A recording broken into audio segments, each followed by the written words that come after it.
كيفاش نشوفوا ان هذه المنتوجات اللي قدامنا الان كيفاش يمكن تلعب واحد الدور كبير باش اننا نبعدوا من مجموعه ديال واحد المشاكل الصحيه.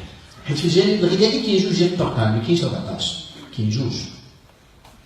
يا اما تتاخذ الاغذيه ولا المكونات الغذائيه اللي تلعب دور في الوقايه وتتبعد بينك وبين هذيك المشاكل، يا اما تاخذ الامور اللي تتقربك لهذيك المشاكل وتطيح في مشكل من بعد.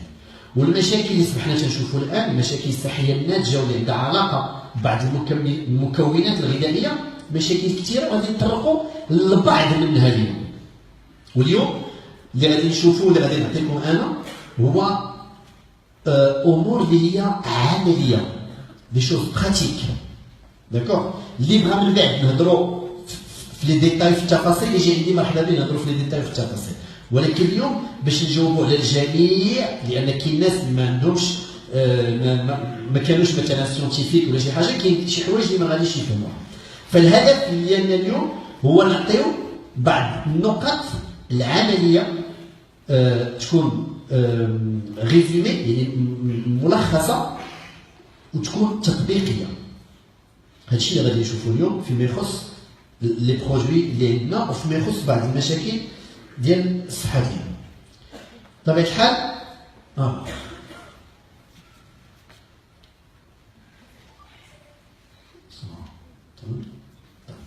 غنبداو باول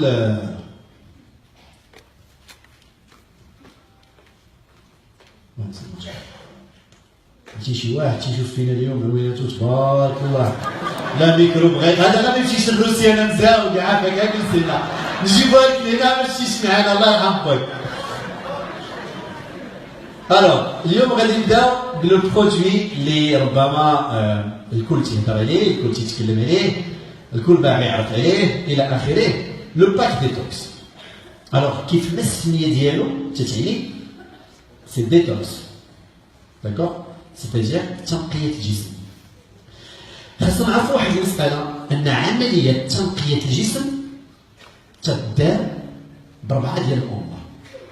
وهاد لا ديتوكس اللي تنهضروا عليها أو تنقية الجسم رانا خصنا نديروها ديما، ماشي جات ترشق لي أنا مرة في العام عاد تنوض ندير الديتوكس.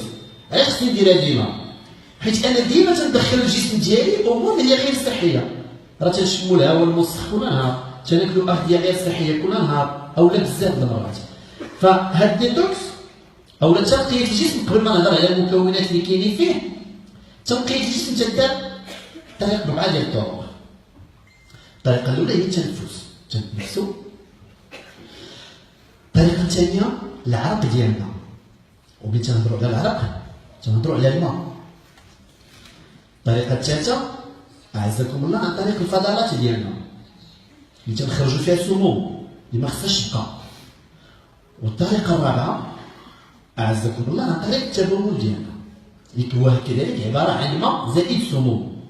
وبالتالي فتيخصني باش ندير العملية ديال الديتوكس تيخصني نجيب المكونات الغذائية اللي غتخليني نلعب هذا الدور هذا، اللي غتخليني نحقق هذه الأهداف هذه. الأولى اللي قلنا التنفس، تيخصني نتنفس مزيان، مرة نمشي لبلاصة اللي فيها هواء نقي. الثانية اللي هي العرق، وبالتالي باش نعرف اشنو خاصني ندير، خاصني ندير لاكتيفيتي فيزيك. هذه النقطة اللي بغيت نأكد عليها، وغنأكد عليها بجوج ديال الحوايج. باش ندير لاكتيفيتي فيزيك، لأن الناس اللي تعطيهم هذا الباك ديتوكس ربما تيقدر يشري ويقول لك أنا نتبعو ونديرو غير تجبد ليه الحركة، بحال جبتي لي سيبتو، ما تيبقاش قادر يزيد معك في هذا. علاش؟ لأن تيقول لك ما عنديش الوقت، دائما تنلوحوا الصبا على الآخر، هذه طبيعة الإنسان. تيقول لك ما عنديش الوقت. الوغ باش نديروا الحركة هي باش نفهموا، راه ماشي ضروري خصني نمشي للعصار، وماشي ضروري خصني ندير كلها في سكيتمون.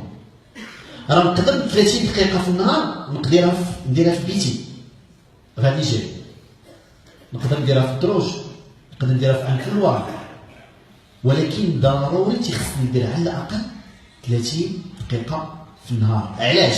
باش نحقق الهدف الثاني ديال الديتوكس اللي هو عن طريق العرق.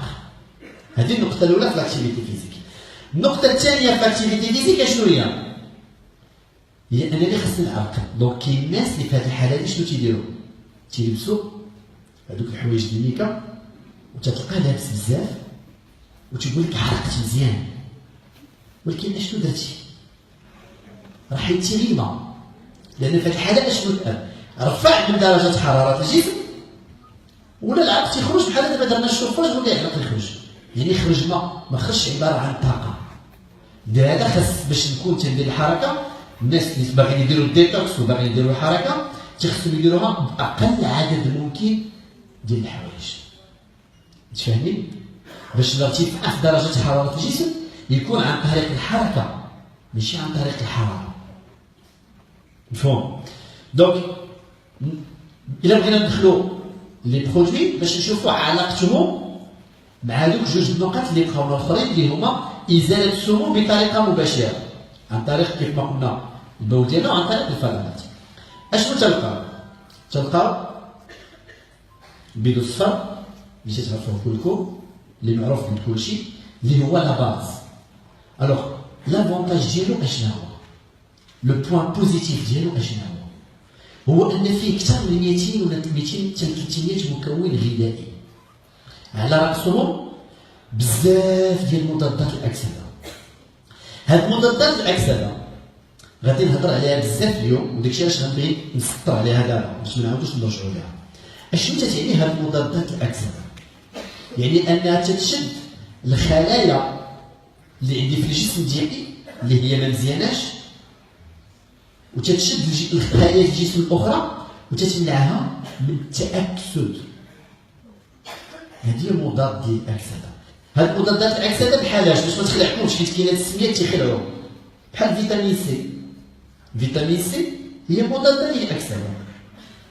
هاد مضاد الاكسده تيخلي ان هذاك المنتوج تيكون عنده بزاف ديال الادوار. داكشي علاش الا دخلتو الانترنت مثلا ودرتو لو رول دو لا فيتامين سي ولا دور الفيتامين سي ما تعطيكش واحد، تعطيك بزاف توت اون ليست. علاش؟ لان مثلا مضادات الاكسده تقي من الشيخوخه المبكره. مثلا ملي تنهضروا على الشيخوخه المبكره راه داخليا وخارجيا في الشعر ديالنا، في الجلد ديالنا، الحركه ديالنا الى اخره. وبالتالي فمن تناخذ لا بول اللي غنيه بمضادات الاكسده اللي فيها بزاف ديال الفيتامينات وبزاف ديال الاملاح المعدنيه تتساعدني باش نخلص السموم ونخرجهم على برا من الجسم ديالي.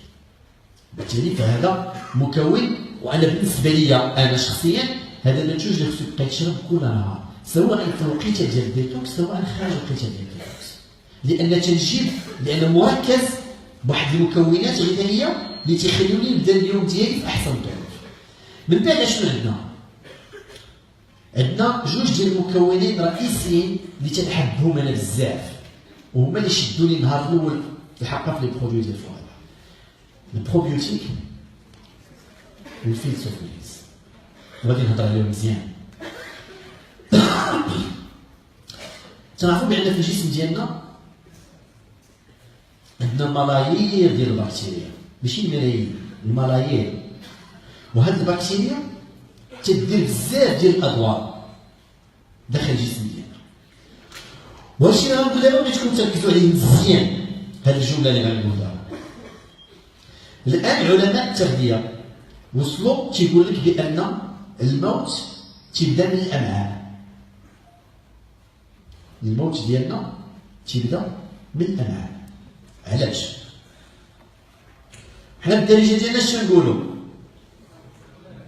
من باب الدار تعرف مول الدار. الا داخل باب الدار مغبره مسخه مصديه مرونه وانت مالك داخل اش دير؟ هذاك هو الجسم ديالنا. فاول لقاء اللي تيكون ما بين الجسم وما بين المكونات الغذائيه ماشي الاغذيه، المكونات الغذائيه، حيت الجسم ديالنا ما تعرفش البطاطا وخيزو وقرعه ومطيشه وبصله وفلفله، لا ما تعرفش هادشي. الجسم شنو تيعرف؟ بروتينات، سكريات، دهنيات، فيتامين سي، فيتامين دي، فيتامين او، الى اخره. هادشي اللي تيعرف الجسم. فاول لقاء ما بين هذه المكونات والجسم ديالنا يتم عبر الامعاء، حيت في المعده اشنو تيكون؟ تتكون باقا الماكله مقاده وتتبقى المعده تتهضر. وهنا غير بين قوسين نعطيكم هذه غراتوي، هذه ما داخلاش اليوم، اونطوان خصني نشوف مع هذه الغامضه دابا.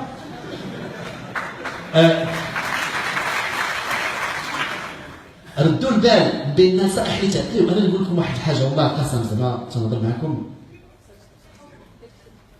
راك تيكون عندكم لافونس تتسبقوا والله الا نهضر معكم من قلبي. ملي تكونوا تهضروا مع الناس فيما يخص هاد المنتوجات تكون تعطيو هاد النصائح نويو النيه ديال البوزيتيف ديال نصحوا شرا ولا ما شراش ربح معاه واحد جوج ولا ثلاثه الحسنات. الوغ المعدات ديالنا لان الاغلبيه ديال هاد المكونات هادو اللي تناخذو تيدوزو عن طريق الجهاز الهضمي ديالنا. حاجه وحده اللي خصنا نفهمو ان المعده ديالنا ما مديوراش باش تمضغ، حيت الاغلبيه الشي ديالو حدو تيمضغ المضغه لهاد الجهه باقي ما تسرطاش تدخل الاخرى لهاد الجهه والثالثه الوسط ما غاتمضغش هذيك غتهبط ديريكت وتنهبطو. يعني كاين اللي يقدر ياكل الساندويتش في 2 دقائق، كاين اللي يقدر ياكل الطاجين في 10 دقائق. الوغ من بين المشاكل ومن بين الاسباب ديال المشاكل الجهاز الهضمي هي هذه المساله ديال عدم المضغ، حيت الاغلبيه ديالنا تنصرتو بلا ما نمضغو وتنوصلوا ل 40 عام واش تنوليو نقولوا العدس تضرني، المسمن تيضرني، الحرشه تضرني، الكسكسو تيضرني. علاش ما ضركش ملي كانت عندك 10 سنين و15 عام و20 عام؟ العدس اللي كنتي تاكل هذه 20 عام هي العدس اللي تاكل دابا. دونك ماشي هي اللي ضراتك، تيكون الجهاز الهضمي ديالك قتلتيه بعدم المضغ وبالتالي ما بقاش قادر انه يهضم مزيان. فالنصائح اللي تنصحكم انكم تعطيو للناس ملي تتعطيهم ياخذوا هذه المنتوجات المضيع يمضغوا مزيان، لان خاص الماكله تهبط للمعده ممضوغه. بطبيعه الحال ما غنوريكمش كيفاش تمضغوا، هذه راكم عارفينها تبارك الله عليكم، راكم عارفين هذه النقطه. الوغ قلت بان اول لقاء تيتم ما بين المكونات الغذائيه والجسم ديالنا تيكون على مستوى الامعاء. المشكل اللي عندنا الان، المشكل الكبير اللي كاين، والله يرحم لكم الوالدين اللي غنحاولوا تفهموا تبعوا لي الاشياء هذه مهمه اللي غنقول دابا. اللي بغى ينعس راه ينعس ماشي مشكل، ولكن دابا مهمه بزاف حيت هذه هي السر ديال البال. المشكل اللي عندنا دابا هو على مستوى الامعاء. الامعاء عندنا مخربقين مرونين بداك الشيء اللي كنا تناكلو قبل وداك الشيء اللي تناكلو دابا والستريس اللي عايشين فيه والتلوث والكارو الى اخره. فردوا معايا البال ان الان الاستهلاك ديالنا اصبح اكثر من داك الشيء اللي كانت تاكل امي فاطمه وبابو شعيب. امي فاطمه وبابو شعيب كانوا تياكلوا اللحم مره في الاسبوع الا كلاوها وما كاينش عندهم فقر الدم. الان مسيو اي مدام تياخذوا اللحم او الدجاج او الحوت 2 مرات في النهار، في الغداء وفي العشاء، وعندهم فقر الدم، وعندهم نقص في الفيتامين دي، وعندهم نقص في الكالسيوم، وعندهم نقص في الزنك، وعندهم نقص في المغنيسيوم. علاش؟ هذا هو السؤال المطروح، وهذا هو اللي غادي نجاوبوا عليه من بعد الفاصل الاشعاري.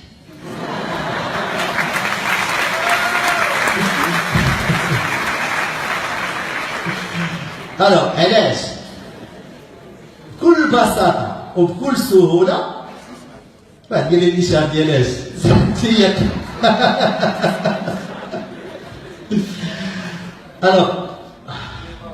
هذا مخلصين وقال الاشعار ديال فوريفر، حيت كاين تيجي مخلص باش يجي، كاين اللي يخلص باش يجي، كاين اللي نتوما خلصتوا باش تجيو، كاين اللي يقدر يكون مخلصين هما باش يجي باش يقول فوريفر. ها تنضحكوا حنا نحبوا ابدا. السياسه دابا داك الشيء اش كنت نقول؟ ما عقلتوش. اش كنت نقول؟ لا كنا تنهضروا على الاشهار ماشي على الامتصاص. علاش كاين فرق؟ علاش هذوك الناس كانوا تياكلوا شويه وما كانش عندهم مشكل في الصحه ديالهم، وحنا تناكلوا بزاف عندنا مشكل في الصحه ديالنا؟ لان المشكل اللي عندنا الان ماشي مشكل ادخال، مشكل استفاده. ما بقيناش تنستافدوا من داكشي اللي تناكل، تندخلوا الجسم ديالنا ولكن الجسم ديالنا ما تيستافدش. علاش ما تيستافدش؟ لان هذوك لي ريسبتور اللي كاينين على مستوى الامعاء باش يقوموا بالعمليه ديال الامتصاص سواء ما كاينينش سواء كاينين وما بقاوش خدامين. وبالتالي انا نقول لكم ان المشكل اللي كيجي من بعد ما يبقاش مشكل السنه، مشكل ديال الضعف. وربما راه بداو ديجا تشوفوه عييت تيقول لك عييت ما ندير ما خديتش ما درتش ما زدتش في الوزن. راه ما غتزيدش في الوزن الا ما قديتيش الاستمسار ديالك. فعلاش عطيتكم هذا الشيء كامل؟ باش نهضروا هذا معاود العام باش نهضروا على لي بروبيوتيك. الوغ لي بروبيوتيك الهدف ديالهم لوبجيكتيف ديالهم هو هذا، انهم تيقادوا لنا هذوك البكتيريا على مستوى الامعاء باش تولي عمليه الامتصاص تدار مزيان. انا بالنسبه لي شخصيا اي مكمل غذائي نصحتو به انا بالنسبه لي زيدوا معاه البروبيوتيك. وتيقول لك الله يرحمنا عاد يرحم والدينا خذوا البروبيوتيك. انا تنعطيكم نصيحه لله، واش تشوفوا ولا ما غاديش تشوفوا؟ غتخلصي انتي العشاء غتشوفوا على الحساب. تعطيني النمره من بعد في 06. دونك البروبيوتيك حاولوا دائما تستهلكوه وحاولوا تنصحوا به. علاش؟ لانه تيساعدنا على مستوى الامعاء باش يتقاد لنا المشكل ديال الامتصاص ويتقاد لنا حتى بعض المشاكل الاخرى اللي غادي نشوفوها. واش مفهوم؟ بلا ما نديروا الاعاده مزيان. وحنا لينا في ولكن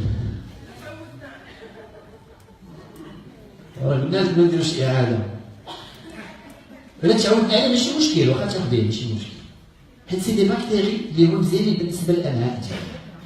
ولكن بطبيعه الحال راه ماشي تشرب البروبيوتيك باش تهضر مع تغسيل الفريد وقرعه المرضى وغتقول ما دار ليا والو، راه ما غيدير لك والو. نقول لك انا من هنا باش نكونوا واضحين، خاص هادشي اللي غادي يكون راه خص يكون معاه واحد النظام غذائي خايف.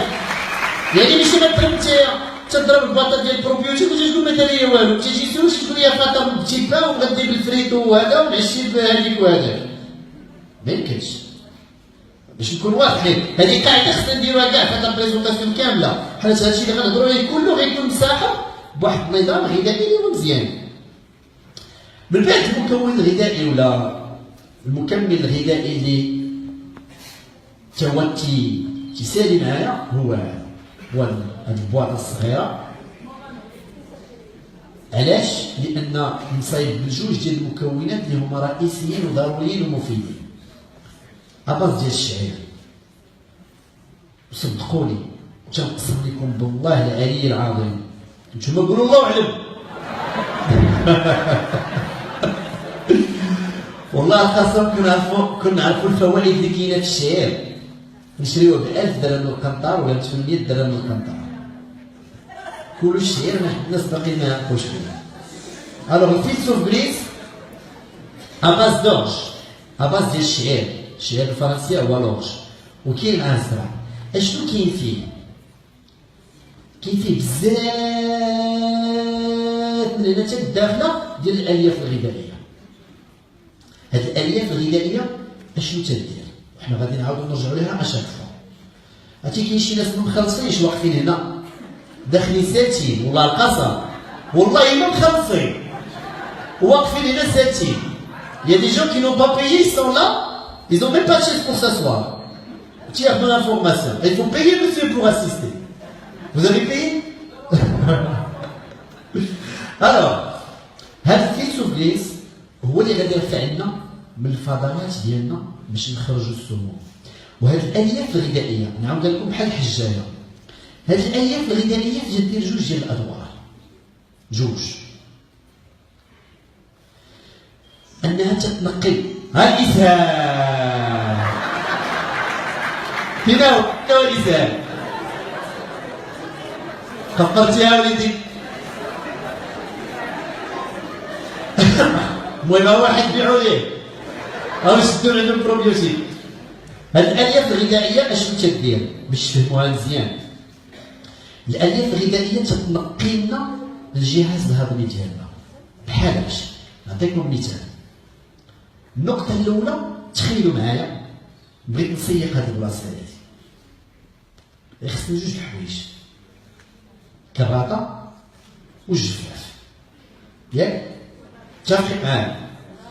هادشي اللي تيديرو هادوك لي فيبر اليمونتير، اشنو تيديرو؟ تيكرطو الوسخ اللي عندنا في المسار تيخرجوه على برا، اولا تيمصو هذاك الوسخ وتيخرجوه على برا. هذا هو الدور ديال الالياف الغذائيه. هاد الالياف الغذائيه الجسم ديالنا ما تيخليهاش عنده، تتخرج في الفضلات. هاد الالياف الغذائيه تتقي من مجموعه من المشاكل وتتشد تتلصق في هذاك السكر اللي زايد تتخرجوا على برا، وتتلصق في هذيك الشحمه ولا الكوليسترول اللي زايد وتتخرجوا حتى هو على برا. فهمنا؟ دونك باش نديرو الديتوكس، هاد الفيلس اوف جريس تيشد لنا كاع هذيك السموم وتيخرجها لنا على برا. داكشي علاش تناخذو منه جوج. علاش هذيك جوج؟ باش تلصق لنا السموم وتتخرجها، وهي اللي تتخلينا اننا نبداو نقصو في الوزن في هذيك الوقيته ديال الديتوكس. علاش؟ حيت تيشدنا شويه ديال السكر زايد وتيخرجو، تيشدنا شويه الشحمه زايده وتيخرجها على برا، لان هذا هو الدور ديال الالياف الغذائيه او لي فيبر اليمونتير. تفهمنا؟ دونك شفنا شويه البروبيوتيك وشفنا الفيتوغريس او الالياف الغذائيه. هذه الالياف الغذائيه مهمه بزاف بالنسبه للجسم ديالنا. الناس مثلا اللي ما تياكلوش الخضره بزاف خاصنا نعطيهم الفيتوغريس لان عامره بالالياف الغذائيه. الناس اللي ما تياكلوش الخبز الكامل مثلا، وان كان الناس اللي ما تياكلوش الخبز الكامل ما عندهمش ياكلوا الخبز الابيض لان ما فيه حتى شي فائده. فهادو بجوج عندهم علاقه كبيره بالجهاز الهضمي. ملي تنقول الجهاز الهضمي فيه بزاف، ولكن خصوصا المعده والامعاء. فيتوغريس والبروبيوتيك. نجيو دابا لولترالايت هو عباره، حيت هنا ما هضرناش على مكونات غذائيه طاقيه، ومن بعد نرجع لهذا الموضوع. هضرنا على دي بروبيوتيك وهضرنا على لي فيبر اليمونتير. لي فيبر اليمونتير ما تعطيوناش، ما تعتمدوش عليهم باش يعطيونا طاقه. هنا تيجيو عندنا بروتينات 100% نباتيه. اشنو الفرق؟ لان خصكم تعرفوا هذا الشيء هذا. اشنو الفرق ما بين البروتين النباتي والبروتين الحيواني؟ كاين اللي تيقول لك البروتينات الحيوانيه افضل، كاين اللي تيقول لك لا البروتينات النباتيه هي اللي افضل. الوغ كل واحد عنده لافونتاج وعنده لانكونفينيون ديالو، او لي زافونتاج و لي زانكونفينيون ديالو. اشنو هما لي زافونتاج ديال البروتينات النباتيه؟ لي زافونتاج ديال البروتينات النباتيه ان ما فيهمش كوليسترول. ملي تناخذ البروتينات الحيوانيه، اللحم مثلا في البروتينات الحيوانيه فيه واحد شويه د الكوليسترول. البروتينات النباتيه ما فيهمش كوليسترول، وهذا لولترالايت فيه بزاف ديال الفيتامينات ديال المجموعه باء. وهاد الفيتامينات ديال المجموعه باء فيتامينات اللي هي مهمه بزاف بالنسبه للجسم ديالنا، وخصوصا بالنسبه للخلايا الدماغيه، وغادي نعاود نرجع لها من بعد. الوغ هاد لولترالايت اشنو تيدير؟ تيحبس ليا الشهيه. هذه النقطه الاولى. النقطه الثانيه تيساعدني باش نضعف. علاش؟ حيت باش نهضم البروتينات، حيت المكونات الطاقيه عندنا ثلاثه: البروتينات، السكريات والدهنيات. باش نهضم البروتينات تيخص الجسم يحرق طاقه من عنده باش يهضمها. تفهمنا؟ دخلتها الجسم ديالي غتهضم، خصها طاقه. الجسم تيجيب طاقه من عنده. الطاقه اللي تيحرقها الجسم باش يهضم البروتينات كثر من الطاقه اللي تجي من هذيك البروتينات. ماشي بحال الدهنيات فيها الطاقه بزاف، البروتينات لا. وبالتالي فهذا داكشي علاش نعطيوه مع العشره الصباح وفي العشيه باش يمكن اننا نسدوا الشهيه. وبطبيعه الحال راه تنظن لكم هذوك الوراق ديال لي جي ولا لي ميلك شيك اللي كنا صايبنا ديال كل واحد كيفاش يمكن نخلطوه. راه اين فوا غتاخذوا الباك ديتوكس نورمالمون راه عندكم هذاك لو فلاير كاين تماك. فهذوك لي ميلك شيك درناهم على حساب لا سيزون، كل سيزون غيكون عندها دي فلاير ديالها. دونك هنا بالنسبه للديتوكس، وبطبيعه الحال الماء 2 لتر ديال الماء في النهار. من بعد من بعد غنشوفوا المنسوخ. دونك هذاك اللي هو